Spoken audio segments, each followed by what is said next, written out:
সত্যিকার অর্থে কতটুকু হিংস্র আর বিষধর এ নিয়ে মানুষের মধ্যে অনেক রকমের মত প্রচলিত আছে।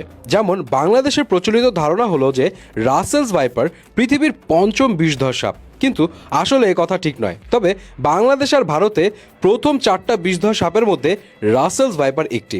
এটাও প্রচলিত আছে যে রাসেলস ভাইপারের ছোবল খেলে নাকি সেই বান্দার বাঁচার সম্ভাবনা নেই বললেই চলে, কিন্তু আসলে কথাটা পুরোটা ঠিক নয়। কারণ রাসেলস ভাইপারের এই ছোবল খাওয়ার 2 থেকে 3 ঘন্টার মধ্যে হসপিটালে নিয়ে গেলেই যে কোনো ব্যক্তিকে বাঁচানো সম্ভব, কিন্তু পরিসংখ্যান ঘাটলে দেখা যাবে রাসেলস ভাইপারের ছোবল খাওয়ার পর এখন পর্যন্ত 80% মানুষকেই বাঁচানো সম্ভব হয়নি। তার মানে 2-3 ঘন্টার মধ্যে নিশ্চয় হসপিটালে যেতে পারেনি, আর যারা বেঁচে আছে তাদের পার্মানেন্ট কোনো ফিজিক্যাল প্রবলেম হয়ে গেছে।